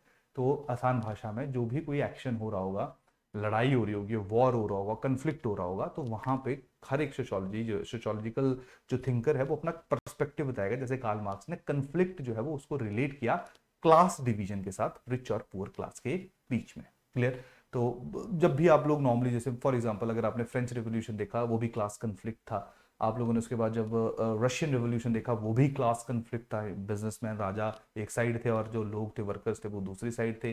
जब चाइनीज रेवोल्यूशन देखा तो वो भी सेम ही था, यानी कि जो कन्फ्लिक्ट थ्योरी है कार्ल मार्क्स की, वो अलग अलग इवेंट्स में हम लोगों को जो 50-50 100-100 सालों के गैप के बाद हो रहे हैं वो भी हमें सक्सेसफुल इंप्लीमेंट होती हुई देखने को मिल रही है। कॉमन सेंस में ऐसा नहीं हो सकता है, क्लियर, अनटिल और अनलेस उस कॉमन सेंस के ऊपर कोई थ्योरी बिल्ड ना हुई हो और वो सोशियोलॉजी का हिस्सा ना बनी। समझ आई कहानी की नैरेटिव के? तो होपफुली आप लोगों को धीरे धीरे जो है वो सोशियोलॉजी और कॉमन सेंस के बीच का जो डिफरेंस है वो समझ आना शुरू हो जाएगा। क्लियर? तो जो सोशियोलॉजी कॉमन सेंस है that is very localised in nature, लेकिन जो हमारी सोशियोलॉजी रहती है, क्लियर, ये काफी यूनिवर्सल है। ठीक है, जैसे आप एलिनिएशन की थ्योरी की बात करो, एलिनिएशन हर किसी को भी हो सकती है, यानी कि जब होता है ना कि कभी कभी आप जाते हो है ना, मान लीजिए आप अपने घर से बाहर निकले, पहली बार आपने कॉलेज पहुंचे या पहली बार जो है वो आप एक ऐसे शहर में गए जहाँ पे आपको कोई नहीं जानता है, तो वहां पे सेंस ऑफ एलिनिएशन आती है। तो वो हर एक को ही आएगी, वो ऐसा नहीं है कि हिंदुस्तानी को ही आएगी या अमेरिकन को आएगी, पूरी दुनिया में कोई भी एक ऐसी जगह के ऊपर जाएगा जहाँ पे वो किसी को नहीं जानता होगा, किसी से इंटरेक्ट नहीं करता होगा, तो कहीं ना कहीं वो जो फीलिंग ऑफ एलिनिएशन है वो हमेशा फील करेगा। क्लियर? जैसे रोल कन्फ्लिक्ट है, एक थ्योरी है, रोल कन्फ्लिक्ट हर जगह चलेगा, पूरी दुनिया में जो रोल कन्फ्लिक्ट जब आप लोगों को एप्लीकेबल होता है वो देखने को मिलेगा। जैसे इसका भी मैं आपको एक एग्जांपल देता हूं, जैसे मान लीजिए मेरा एक बेटा है, क्लियर, मैं एक स्कूल में पढ़ा रहा हूं, मैं टीचर भी हूं, आप में से हो सकता है कुछ लोग जो उसको रिलेट भी करें। अब मेरा बच्चा भी है, उस स्कूल में पढ़ रहा है और मैं उसको एज ए टीचर सबके साथ पढ़ा भी रहा, तो वहां पे मैं हमेशा जो है वो मेरा रोल जो है वो बहुत कंफ्लिक्ट होगा। एक मेरा रोल एक फादर के रूप में है, दूसरा मेरा रोल एक टीचर के रूप में है। जब मैं टीचर के रूप में काम कर रहा हूं तो मेरे लिए सब बच्चे बराबर है, पर क्या जब मैं टीचर के रूप में काम कर रहा हूं तो जो मेरा पेरेंट के इमोशन या फादर के इमोशन है कि उस स्पेसिफिक टाइम पे वो वहां पे आएंगे या नहीं आएंगे? तो रोल कंफ्लिक्ट जो है, यानी कि जब एक इंसान जो है वो दो अलग अलग तरह के काम परफॉर्म कर रहा होता है तो हमेशा जो है वो रोल कंफ्लिक्ट हमें देखने को मिलता है। तो ये हर जगह ही होगा। अगर यूएसए में किसी का बाप जो है वो उसको बास्केटबॉल सिखा रहा होगा और बाकी बच्चों के साथ, और घर पे जो है वो उससे उसको जो है वो डिफरेंट तरह से जब उसको नर्चर कर रहा होगा, तो वहां पे भी उसको समझ नहीं आएगा, कहीं ना कहीं उसके माइंड में जो है या कहीं ना कहीं जो रोल कन्फ्लिक्शन है वो देखने को मिलेगा। तो ये यूनिवर्सल कुछ ऐसे फिनोमिनाज हैं, नो डाउट एक्सेप्शन सोशियोलॉजी के अंदर भी है। जैसे क्लास टेंशन या क्लास बेसिस डिस्क्रिमिनेशन उतनी नहीं हमें इंडिया में देखने को मिलती है जितनी हमें कास्ट बेसिस के ऊपर डिस्क्रिमिनेशन देखने को मिलती है। और कास्ट जो है वो यूरोपियन सोसाइटी, अमेरिकन सोसाइटी के लिए इस तरह का कोई कंसेप्ट एग्जिस्ट नहीं करता है जो हमारे लिए करता है। तो डिफरेंस जरूर है, लेकिन जो सोशियोलॉजिकल थ्योरीज डेवलप हुई होंगी वो ज्यादा कॉम्प्रिहेंसिव होगी, ज्यादा बेटर होगी। क्लियर? इसके साथ साथ जब कॉमन सेंस होगी तो इंडिविजुअल ने जस्ट स्टेटमेंट दे दी, उसका कोई इंपैक्ट, उसकी असेसमेंट आसान भाषा में जो सोशियोलॉजिकल इमेजिनेशन है वो उसने नहीं की, यानी कि उसका जो ओपिनियन है, उसका जो हॉराइजन है वो बहुत ही ज्यादा नैरो है। उसने शायद ये बोल दिया कि अच्छा यार कास्ट एंड रेस जो वो डिफरेंट होती है, क्योंकि उसको पता है, उसने थोड़ा सा अंडरस्टैंडिंग है जो शायद उसने सुना हुआ है, लेकिन वो रियलिटी में शायद ये नहीं बता पाएगा कि दोनों के बीच में क्या सिमिलरिटी है, कितना परसेंट डिफरेंट है, कितना परसेंट सिमिलर है। वो वही बता पाएगा जिसने प्रॉपर रिसर्च की होगी, जिसने प्रॉपर मेथड जो है वो डेवलप किए होंगे, और वो कौन करता है? वो सोशियोलॉजी करता है। क्लियर? सिमिलरली जैसे मान लीजिए कि कोई सोशल इंस्टीट्यूशन है, क्लियर, कोई भी सोशल इंस्टीट्यूशन है, जैसे मैं मैरिज की बात करूंगा, क्लियर, या मैं फैमिली की बात करूंगा, तो वो क्यों एग्जिस्ट कर रहा है, उसके क्या फंक्शंस हैं, वो शायद कॉमन सेंस जो है वो नहीं कर पाएगी, क्योंकि उसको बहुत ही नैरो नॉलेज होगा। उसकी सारे की सारी जो अंडरस्टैंडिंग है वो किसके द्वारा डेवलप होगी? वो सोशियोलॉजी के द्वारा डेवलप होगी। कॉमन सेंस में क्रिटिकल एनालिसिस जो है वो कम रहता है, नॉलेज बहुत ज्यादा रिफ्लेक्टिव नहीं होता। क्लियर? जिसे मैंने एग्जांपल भी दिया कि मान लीजिए अगर गरीबी देखने को मिल रही है तो ऐसा माना जाएगा कि शायद पॉवर्टी जो है वो किस्मत खराब है, एजुकेशन नहीं है। ऐसा माना जाएगा कि मान लीजिए जैसे घरों में नॉर्मली देखा जाता है कि कोई है ना कि जैसे वुमेन जो है वो हाउस वर्क कर रही हैं, तो हर एक जो है वो उसको बहुत थैंकलेस जॉब मानता है, अनफॉर्चुनेटली। हर एक को लगता है कि क्या हो गया है ना, कि जैसे बहुत सारे लोग हैं जो अपनी फ्रस्ट्रेशन जो है वो निकालते हैं कि ठीक है जी मैं तो पूरा दिन काम करके आया हूँ, आपने क्या किया? तो जो हाउस वर्क है वो एक बहुत मुश्किल काम है, वो 24/7 जो एंगेजमेंट है, लेकिन उसको शायद जो समाज है उसने हाउस वर्क को कभी भी कुछ नहीं माना, उसने शायद उसको ज्यादा कंसीडर किया कि कोई बाहर जाके 10,000 रुपये कमा रहा है पूरे दिन में जाके वो ज्यादा जो है वो काम करके आ रहा है, रेदर देन कोई एक ऐसा इंसान जो 24/7 जो है वो एक घर को संभाल रहा है। तो ये कॉमन सेंस है जो बहुत ही ज्यादा जो है वो लॉजिकल नहीं है, और उसके साथ साथ कुछ ऐसे काम हैं जिनको वो बहुत ही इजी तरीके से, यानी कि बिना सोचे समझे जो वो कंसीडर करती है। जैसे क्या हुआ कि अमेरिका में जब वो एक मूवमेंट चली, वहां पे कहा गया कि जो हाउस वर्क है उनको भी पैसा दो। क्लियर? जैसे मान लीजिए अगर कोई परिवार चल रहा है, मेल मेंबर बाहर काम कर रहा है, या वाइसा वर्सा भी है आजकल, तो अगर कोई एक इंसान बाहर काम कर रहा है तो दूसरा जो घर संभाल रहा है उसको भी पैसा दो। क्लियर? तो हाउस वर्क वेज जो है उसका भी कंसेप्ट जो है वो देखने को मिला। क्लियर? कि जो घर का काम करेगा उसको कोई पैसा नहीं मिलेगा, जो बाहर जाके दूसरे के घर में काम करेगा उसको पैसा मिलेगा। तो ये सारा जो है वो आपका कॉमन सेंस जो है, ये कॉमन सेंसिकल नॉलेज है उसको हम कंसिडर करते हैं। ठीक है? जैसे मान लीजिए अब कॉमन सेंस मतलब क्या हो सकता है, मान लीजिए अभी मैंने फोन निकाला अपना, अब मैं फोन पे फेसबुक चला रहा हूँ, यूट्यूब चला रहा हूँ, तो मैं क्या कर रहा हूँ? सामने वाला देखेगा कि यार, या मेरा जो परसेप्शन है वो ये है कि यार यूट्यूब तभी खोलो जब थोड़ा सा रिलैक्स करना। क्लियर? आपका है कि यार यूट्यूब तभी खोलो जब कुछ पढ़ना हो, यूट्यूब तभी खोलो जब एजुकेशन ग्रहण करनी हो, यानी कि हर एक का अपना अपना जो अंडरस्टैंडिंग है एक स्पेसिफिक एक्शन के लिए वो डिफरेंट है। लेकिन जो सोशियोलॉजिकल है वो ये है कि यार यूट्यूब और फेसबुक जो है वो हमारा एक जो सेंस ऑफ बिलोंगिंगनेस है, कि जो हमें आदत है एक दूसरे को देखने में, एक दूसरे से जो हम इन्फ्लुएंस होते हैं, क्लियर, उस सबको जो है वो कंट्रोल करने के लिए जो है वो हम लोग शायद फेसबुक, यूट्यूब या ये सब जो चीजें सोशल नेटवर्किंग है, सोशल मीडिया जो है, ताकि हम सोसाइटी, समाज का जो हिस्सा बने, ताकि हमें ऐसा ना लगे ना, जैसे खुद सोचो कि अगर कोई आपका ऐसा जानने वाला होगा कि जिसको जो बोले यार कि मेरे को नहीं आता जी फोन चलाने, या मैंने तो यूट्यूब कभी देखा ही नहीं है, कभी मैंने फेसबुक नहीं, तो आप लोग यार ये क्या है।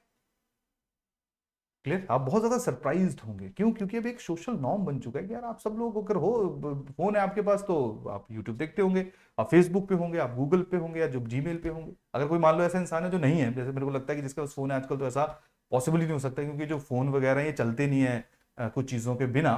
क्लियर? तो कहानी क्या है कि सोशोलॉजी के अकॉर्डिंगली वो एक सोशल नीड है।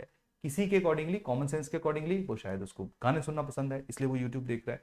किसी को जो है वो खाना बनाना पसंद है वो इसलिए देख रहा है, किसी को पढ़ना पसंद है वो इसलिए देख रहा है, किसी को टाइम पास करना पसंद है वो इसलिए देख रहा है। तो हर एक के लिए वो डिफरेंट है, लेकिन सोशियोलॉजी के लिए जो यूजेस ऑफ योर टेलीफोन्स है दैट इज कंप्लीटली डिफरेंट।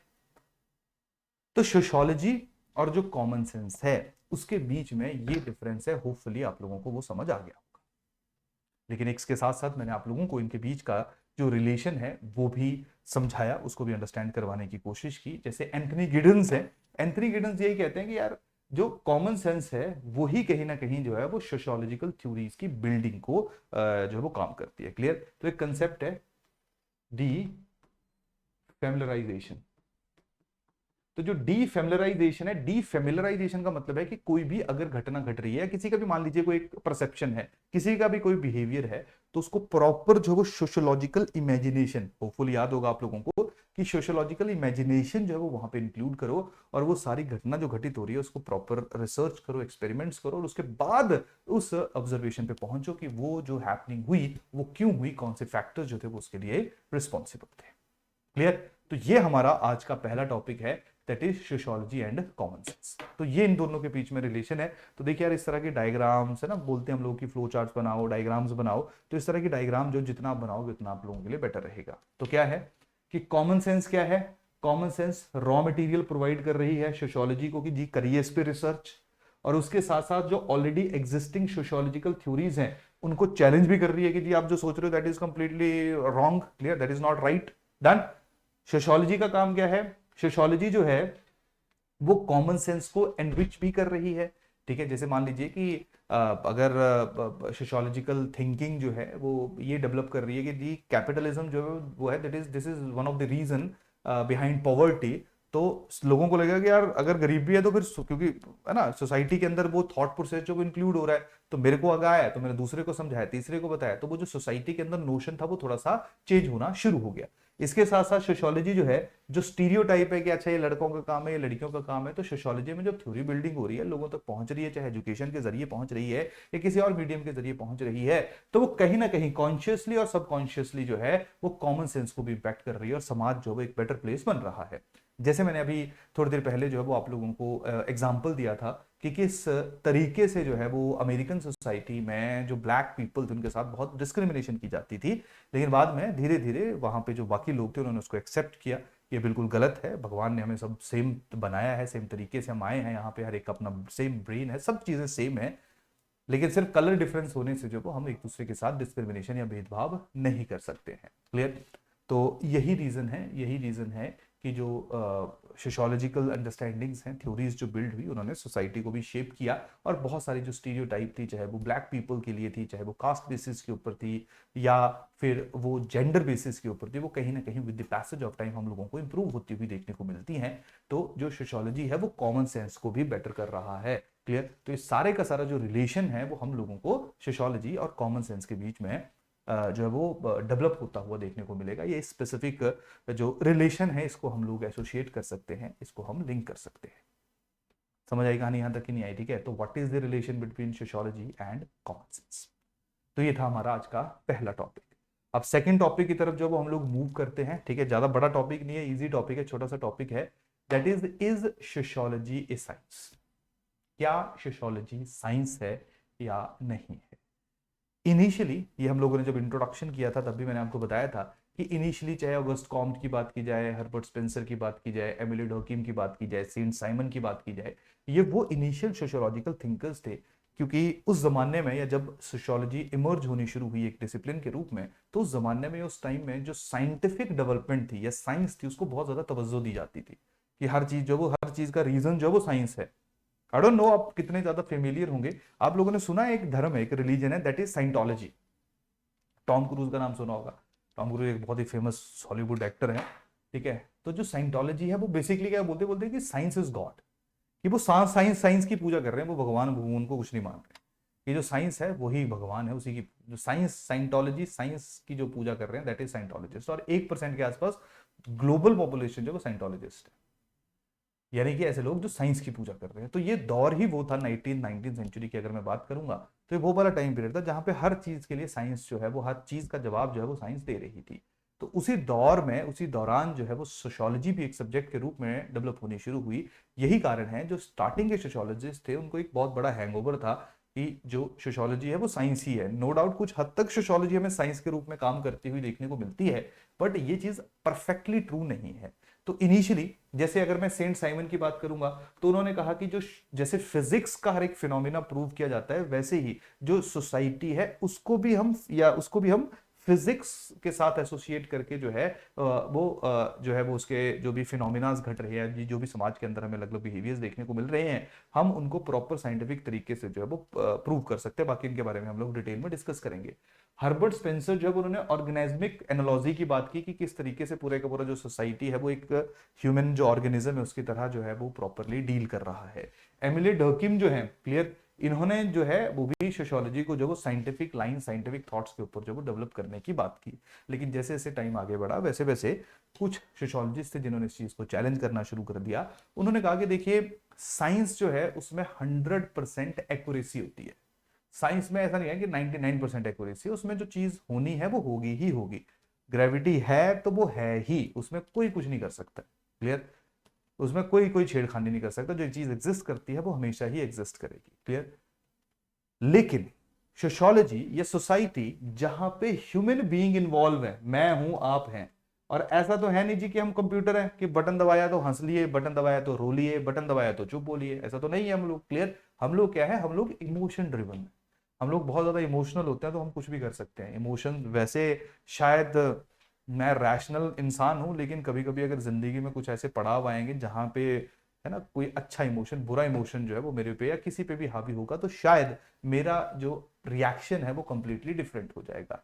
तो एक ऐसी स्टडी जो ह्यूमन की स्टडी कर रही है, जिन लोगों ने मिलके पूरी सोसाइटी को बनाया हुआ है, तो आप कैसे उसको साइंस के साथ कंपेयर कर सकते हो? क्योंकि साइंस तो हमेशा, science means repetitiveness, science means exact replication, science means empirical, यानी कि कुछ जो ऑब्जर्वेशन एक्सपेरिमेंट्स हैं उनके बिहाफ पे जो हमने उसको प्रूव किया हो। साइंस मींस जो एक, जैसे मान लीजिए एक स्पेसिफिक एनवायरनमेंट में जहां पे एक्शन जो उनको परफॉर्म किए जा सके और उनको दुनिया के किसी भी कोने में परफॉर्म करे, वो हमेशा अपने आप को एज इट इज जो वो रेप्लिकेट करे। लेकिन जो सोशियोलॉजी है उसके लिए थोड़ी ना हम लैब बना सकते हैं, थोड़ा ना इंसान को यहाँ पे लैब के अंदर रखेंगे, तब तो वो डिफरेंट तरीके से काम करेगा। खुद सोचिए, एक है मैं शायद कैमरे के सामने डिफरेंट हूं, मैं कैमरे के बाहर डिफरेंट हूं। तो अगर मेरे को कोई बोलेगा कि अच्छा जी कैमरे के सामने आपने रहना है, ठीक है, हम आपके बिहेवियर को ऑब्जर्व करेंगे, तो ऑब्वियसली बात है मैं अच्छा ही बन के रहूंगा, बिग बॉस तो है नहीं कि पैसे मिलेंगे उस चीज के। क्लियर? तो नॉर्मल मतलब है ना, that is normal human conscious behaviour कि जैसे वो कॉन्शियस होता है तो वो बहुत ज्यादा चीजें जैसे जो करता है रियल लाइफ में वो करना बंद कर देता है। आप भी शायद ऐसा ही करते हो। तो ह्यूमन जो है उसको कभी भी आप लैब में नहीं डाल सकते। नहीं तो अगर मान लो पोटाशियम नाइट्रेट है, उसमें थोड़ी ना कि लोग आ गए तो उस पर कोई प्रेशर आ जाएगा या वो डिफरेंट बिहेव करना शुरू कर देगा। पोटाशियम नाइट्रोजन ने जो करना है वो वही करेगा, लेकिन ह्यूमन ऐसा नहीं कर सकते। ह्यूमन मे बी आज यहाँ पे डिफरेंट बिहेव करेगा, शाम को कोई डिफरेंट कहानी सुनेगा किसी से और डिफरेंट बिहेव करना शुरू कर देगा। क्लियर? कहानी समझ आ रही नहीं आ रही? ठीक है। तो ये दो अलग अलग थॉट प्रोसेस है। कुछ लोग कहते हैं कि सोशियोलॉजी इज अ साइंस, कुछ लोग कहते हैं कि ये देखिए यार सोशियोलॉजी साइंस तो नहीं हो सकती। वो इसलिए नहीं हो सकती क्योंकि यहाँ पे human emotions, human behaviour involve है, और सोसाइटी या जो सोशल बिहेवियर है वो भी कॉन्स्टेंटली चेंज होता रहता है। तो यही कारण है कि साइंस में जो है वो चीजें एक बार बन गई तो वो बन गई, उनको बार बार जो है वो हम लोग कैसे चेंज करना है, या जो अगर कोई चीज बार बार चेंज हो रही है तो उसको हम कैसे साइंस के साथ जो है वो रिलेट कर सकते हैं। क्लियर? समझ आई कहानी? ये तो चलिए अलग अलग बातें होगी। अब सबसे पहले देख लेते हैं कि what is the meaning of science. कि जब हम लोग कहते हैं कि यार ये चीज साइंटिफिक है, ये चीज साइंटिफिक नहीं है, तो उसमें फर्क क्या है। एक चीज ध्यान रखना, जो साइंस है ना, साइंस का मतलब होता है जहां पे एक proper systematic observation experiment perform किया जाता है। सिस्टमेटिक का मतलब कि पहले पता होता है कि पहला स्टेप, दूसरा स्टेप, तीसरा, चौथा, पांचवा, छठा, ये 6 स्टेप्स फॉलो करके ये आउटकम का कम आएगी, दैट इज साइंस। तो साइंस जो है, science is basically A procedure. Science subject नहीं है। साइंस है कि जैसे फिजिक्स है, केमिस्ट्री, इनको साइंस इसलिए कहते हैं क्योंकि इनमें एक स्पेसिफिक स्टेप बाय स्टेप जो है वो आपको एक प्रोसीजर फॉलो होता हुआ देखने को मिलेगा, जो हमेशा अपने आप को रिपीट करेगा। और इवन अभी भी बहुत सारी ऐसी चीजें हैं जिनका जो जवाब है, जिनका जो आंसर है वो साइंस के पास भी नहीं है। अभी भी बहुत सारी ऐसी चीजें हैं जिनको चैलेंज किया जा रहा है, और वो चीजें जो है वो टाइम के साथ साथ हम लोग चेंज होता हुआ देख रहे हैं। इवन की जो आइंस्टाइन के प्रिंसिपल्स हैं उनको भी स्पेसिफिक टाइम पे जो वो चैलेंज किया जा रहा है। तो बहुत सारी जो वेरिएशन या चैलेंजेस है वो हम लोगों को साइंस के अंदर भी देखने को मिलते हैं। अगेन वो भी चेंजिंग इन नेचर है, लेकिन अगेन साइंस में जो एक बार चीज होगी वो बार बार अपने आप को रिपीट करेगी। तो सबसे पहले तो हम लोग देखते हैं कि what is the meaning of science. तो सबसे पहला, यूज ऑफ साइंटिफिक मेथड्स। अब साइंटिफिक मेथड्स का मतलब क्या है, एक 6-7 स्टेप्स होते हैं। ठीक है, पहला स्टेप, दूसरा स्टेप, तीसरा स्टेप, यानी कि एक प्रॉपर सिस्टमेटिक तरीके से चल के जो अपने एक्सपेरिमेंट्स हैं उनको परफॉर्म किया जाए, एक ऑब्जर्वेशन के साथ एक फाइनल कंक्लूजन निकाला जाए, दैट इज साइंटिफिक मेथड। तो साइंस तभी कहा जाएगा अगर वो पहला और सबसे प्री रेक्विजिट यानी कि सबसे नेसेसरी कंडीशन जो है वो यही है कि साइंटिफिक मेथड जो वो वहां पे यूज होने चाहिए। ऑब्जेक्टिविटी इन रिसर्च, जब आप कोई एक्सपेरिमेंट परफॉर्म कर रहे हो तो आपकी पर्सनल बायसनेस नहीं होनी चाहिए। कि मान लीजिए मैंने लिटमस में डाला कि भाई जी इसका रंग जो वो नीला होना चाहिए, और मैं दुआ कर रहा हूं कि नहीं यार नीला नहीं मेरे को पसंद है, पीला हो जाए, तो ऐसा नहीं होगा। अगर आप इसका रंग जो होना होगा वो वही होगा। यानी कि साइंस वो है जहां पे हमेशा ऑब्जेक्टिविटी होनी चाहिए, यानी कि जो आपकी पर्सनल बायसनेस है, जो आपका अपना मन है, उसका कोई रोल जो है वो साइंस में नहीं रहता है। साइंस 100% ऑब्जेक्टिव होती है।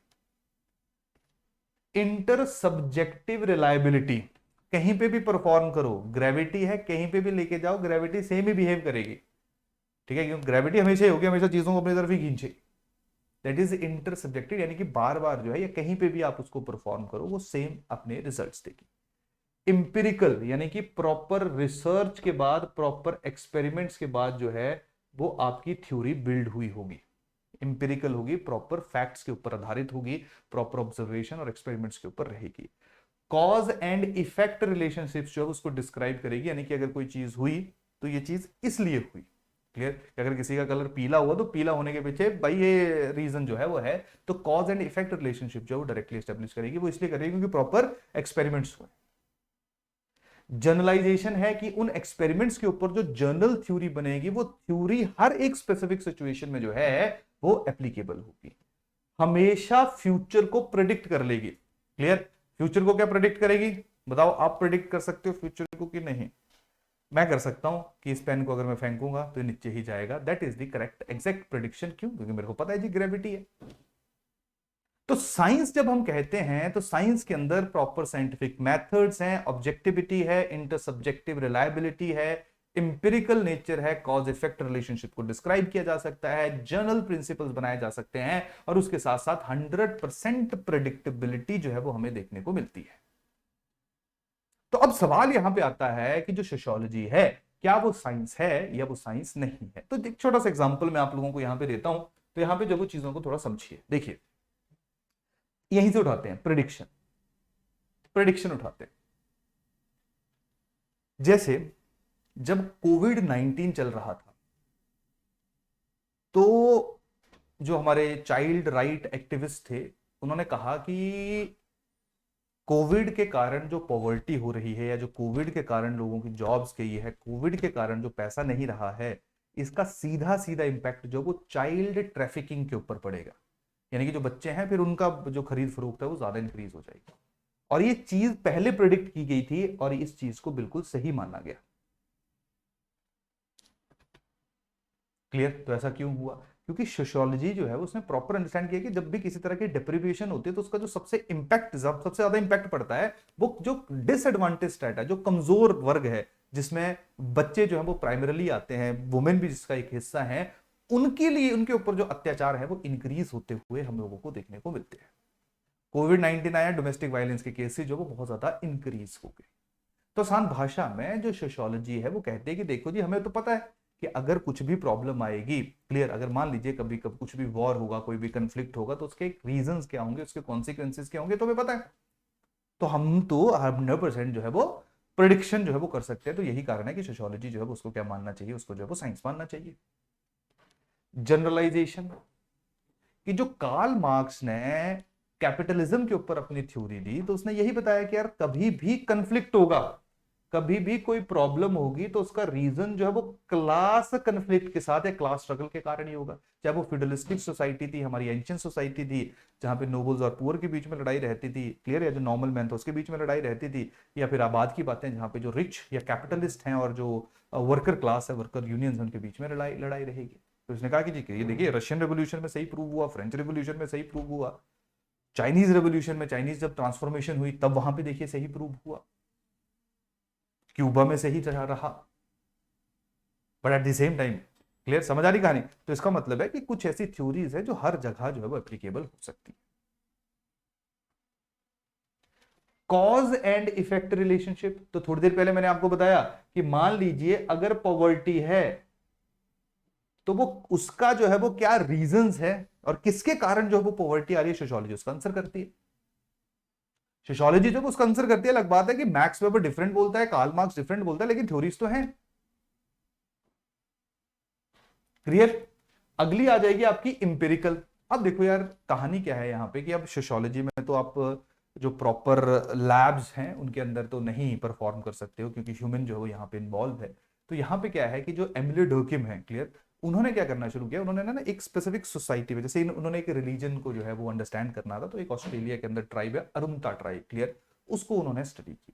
और उसको जो जो जो रिलीजन वो जो है वो प्रोफेस किया करते थे, यानी कि जिस रिलीजन को वो फॉलो किया करते थे, उसको स्टडी करके उसने बताया कि अरे ये जो इनका रिलीजन है वो इनके एंसेस्टर्स के साथ, बेसिकली वो जो एनिमल्स वगैरह हैं, उनको एनिमल्स से प्लांट्स रहते हैं, उनके जो स्पिरिट्स हैं उनको वो पूजा करते थे, क्लियर। तो उसके अकॉर्डिंगली वो उनको रिलेट करते हैं अपने एंसेस्टर्स के साथ कि अच्छा ये हमारे एंसेस्टर्स थे, तो इनकी हम लोग जो है वो पूजा करेंगे।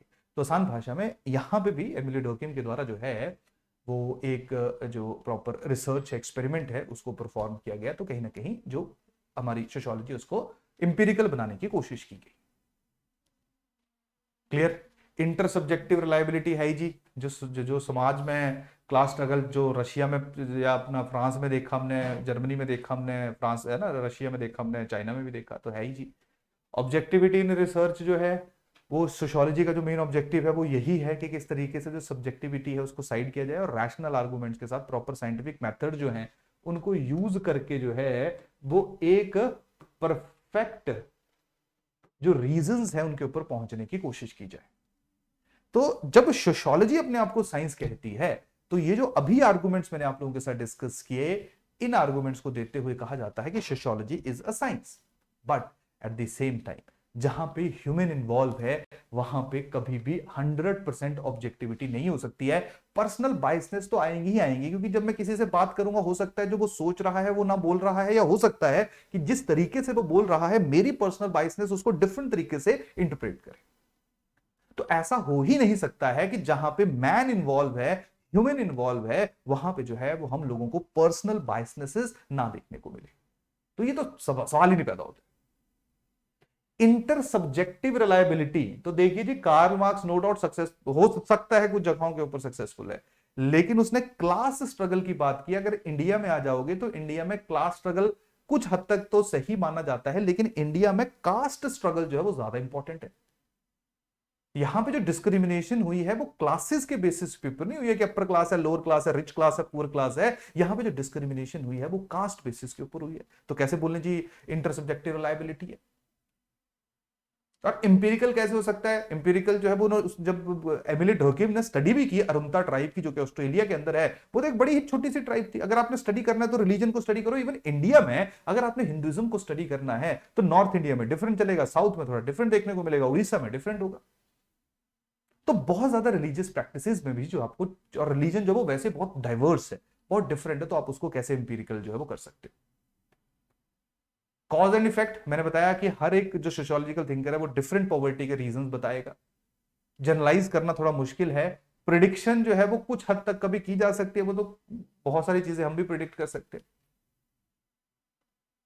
क्लियर। लेकिन साइंस जो है जब वो प्रिडिक्ट करती है दैट इज 100% प्रिडिक्शन। वो हमेशा अपने आप को सेम सिचुएशन में सेम टाइम के अंदर जो है वो रिपीट करेगी।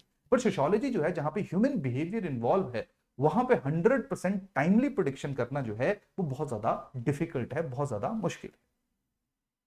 तो आसान भाषा में जब हम लोग साइंस या सोशियोलॉजी को एक साइंस कंसीडर करते हैं, तो उसके पीछे भी जो स्टार्टिंग के हमारे हर्बर्ट स्पेंसर की मैं बात करूं, क्लियर, सेंट साइमन की मैं बात करूं, ऑगस्ट कॉम्ट की मैं बात करूं, एमिली डर्किम की मैं बात करूं, तो no doubt they supported this specific view point that sociology is a science. But at the same time क्योंकि ह्यूमन बिहेवियर यहां पे इन्वॉल्व है, इंसान, human is a part of the society, और जिसके इमोशन जो है वो कभी भी चेंज होते रहते हैं और वो बहुत जल्दी जो है वो फ्लक्चुएट होते हैं। तो यही कारण है कि इसको कंप्लीटली साइंस कहना जो है वो भी बहुत ज्यादा सही नहीं है। तो बेटर यही है कि सोशियोलॉजी को आप साइंटिफिक मेथड्स के थ्रू इसको बिल्ड करो, बट इसको कंप्लीटली साइंस मत एक्सपेक्ट करो, क्योंकि साइंस जो है वो इमोशन फ्री होती है, साइंस जो है वो न्यूट्रल होती है। सोशियोलॉजी जो है वो इमोशंस फ्री नहीं हो सकती है, क्योंकि जहां पे ह्यूमन होगा, जहां पे इंसान रहेगा, वहां पे इमोशंस को निकालना, वैल्यूज को निकालना, पर्सनल बायसनेसेस को निकालना, that is very much difficult. समझ आ रही कहानी की नहीं आ रही? क्लियर। तो that is the characteristics of science, and hopefully आप लोगों को समझ आ चुकी होगी एक चीज कि nothing is absolute in our subject sociology. ठीक है, हर एक सिक्के के दो डिफरेंट पहलू हैं, and you have to understand both the aspects equally, क्योंकि एग्जाम के अंदर आप लोगों से एनालिसिस, डिस्कशन या किसी भी तरह का जो पर्सपेक्टिव है वो पूछा जा सकता है। तो आप लोगों ने जो अपनी अंडरस्टैंडिंग बिल्ड करनी है वो किसी भी एक स्पेसिफिक सिचुएशन के हर एक हिस्से को प्रॉपरली अंडरस्टैंड करने की कोशिश करनी है। क्लियर। तो वेदर सोशियोलॉजी इज साइंस और नॉट, होपफुली आप लोगों को जो है वो चीज समझ आ चुकी होगी। तो जिस साइंटिफिक मेथड का मैं जिक्र कर रहा था ना, वो ये है साइंटिफिक मेथड। क्या? सबसे पहले जी प्रॉब्लम को डिफाइन करो। ठीक है जी, कि किसी को वेज ही पसंद क्यों है, किसी को नॉन वेज क्यों पसंद है, या लड़कियों को पिंक कलर के कपड़े क्यों पसंद है, पहले जी प्रॉब्लम डिफाइन करो।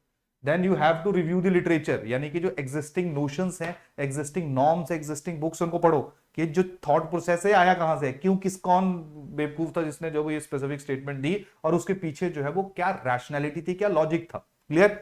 उसके बाद सबको कंपेयर करो और एक हाइपोथेसिस बनाओ, जहां पे जो आपको लगता है कि यार ये जो बेसिकली जो जो जो चॉइसेस हैं कपड़े पहनने की, खाना खाने की, ये चॉइसेस जो वो सोसाइटी ड्रिवन है, सोसाइटी, समाज जो है वो उसको डिराइव कर रहा है। एक स्पेसिफिक हाइपोथेसिस बनाओ, अलग अलग समाज में जाओ, सोसाइटी में जाओ, सर्वे करो, क्लियर, एक्सपेरिमेंट्स करो, सोर्सेज इकट्ठे करो, फिर सबको कंपेयर करो। क्लियर। उसके बाद एक कंक्लूजन जो है वो डेवलप करो कि आपके अकॉर्डिंगली ये जो इशू था ये इसके कारण था, और उसको पब्लिक डोमेन में डाल दो, ताकि लोग जो है वो उसके ऊपर फीडबैक दे और आपकी जो थ्योरी है वो with the passage of time और ज्यादा बेटर हो सके। तो साइंटिफिक मेथड जो होता है उसमें पूरे जो स्टेप्स हैं आपके, क्लियर, कितने स्टेप हो गए? 1 2 3 4 5 6। तो 6 स्टेप्स जो है वो आप फॉलो करोगे, तब जाके साइंटिफिक मेथड जो है वो एक स्पेसिफिक सब्जेक्ट के अंदर इंक्लूड होगा और उसको हम साइंस कह सकते हैं। लेकिन इस साइंटिफिक मेथड के काफी ज्यादा क्रिटिसिज्म है जिनके बारे में मैंने आपको डिस्कस भी किया। थोड़ा सा देखिए, जब हम लोग ऑप्शनल पढ़ते हैं ना तो आपको ये थोड़े नाम अब याद रखने पड़ेंगे, क्लियर। कि अगर मान लीजिए साइंटिफिक मेथड को किसी ने क्रिटिसाइज किया है, तो जैसे कार्ल पॉपर जो है, इन्होंने इसको क्रिटिसाइज किया है, तो उनका नाम जो है वो हमेशा याद रखो, क्लियर। क्योंकि जो साइंस है, क्लियर, जब आप सोशियोलॉजी को साइंस कहते हैं तो साइंस का मतलब होता है साइंस का एक लाइन रहता है, लेकिन सोशियोलॉजी की लाइन क्या होगी, क्लियर।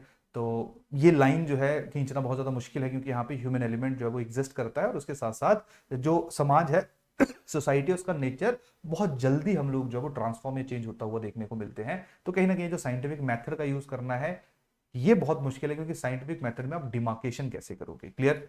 जो आपके फेयर बैंड है, fair band, JF fair band है, ये यही कह रहे हैं कि जब आपने कह दिया कि अच्छा साइंस है तो ये 6 स्टेप्स यूज करो, तो कहीं ना कहीं जो सोशियोलॉजिकल इमेजिनेशन है, जहां पे वो कहीं पे भी घूम सकता है, किसी भी चीज या किसी भी एस्पेक्ट से जो वो चीजों को लिंक कर सकता है, आप उसको रिस्ट्रिक्ट करने की कोशिश कर रहे हो। सोशियोलॉजी शुड बी लिबरेटिंग, क्योंकि सोसाइटी जो है उसका कोई दायरा नहीं है, किसका कोई रीजन नहीं है, and by using scientific method आप सोशियोलॉजी को कन्फाइन करने की कोशिश कर रहे हो। That is the criticism of scientific method. या जब हम कंसीडर करते हैं कि साइंस इज या सोशियोलॉजी इज ए साइंस, इसके साथ साथ जो अगर मैं एडॉन ने जो है वो उसकी बात करूंगा, तो उसमें जो साइंस है वो अब खुद भी जो रिलीजन में अपने आप को चेंज कर रही है, तो कहीं ना कहीं वहां पे भी जो है वो आप उसको अब जो एक कंसिडरेशन है, क्लियर, कि अगर साइंस का एक रिलीजन बनेगा तो साइंस जो है वो फिर उसमें भी ह्यूमन वैल्यू जो भी इन्वॉल्व होगी, तो that is very much negative कि आप सोशियोलॉजी को साइंस के साथ जो रिलेट कर रहे हो, क्लियर। इसके साथ साथ जो फेमिनिस्ट हैं उन्होंने भी इसको क्रिटिसाइज किया है,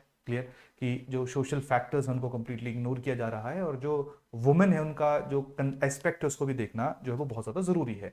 जैसे फॉर एग्जांपल अगर मान लीजिए कोई फर्टिलिटी का इशू है, तो वहां पे सब लोग फर्टिलिटी को रिलेट करते हैं कि बायोलॉजिकल इशू हो सकता है, लेकिन कोई ये नहीं देखता है कि यार हो सकता है कि मेल काउंटर पार्ट जो वो वहां पे भी प्रॉब्लम रही हो, क्लियर। हो सकता है स्ट्रेस है, एंजाइटी है, वो भी रीजंस हो सकते हैं अगर फर्टिलिटी है या फर्टिलिटी नहीं है, क्लियर। तो अगेन जो फेमिनिस्ट क्रिटिक है ये हमेशा दो पर्सपेक्टिव की बात करते हैं, कि जो मेल और फीमेल उन दोनों के पर्सपेक्टिव जो उनको कवर होना चाहिए, बट अनफॉर्चुनेटली साइंस जो सिर्फ एक ही पर्सपेक्टिव की बात करता है। यही कारण है जो फेमिनिस्ट हैं वो भी जो साइंटिफिक मेथड्स हैं उनको क्रिटिसाइज करते हैं, क्लियर। तो ये था आज के हमारे दो इंपॉर्टेंट टॉपिक्स, जहां पे सबसे पहले हमने क्या पढ़ा, सबसे पहले हमने देखा कि सोशियोलॉजी और कॉमन सेंस में क्या डिफरेंस और कैसे वो एक दूसरे के साथ रिलेटेड है। सेकेंडली हमने देखा कि जो सोशियोलॉजी है उसको हम लोग साइंस कह सकते हैं या उसको हम साइंस नहीं कह सकते हैं, क्लियर।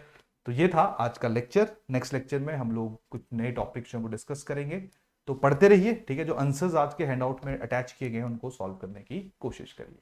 Thank you.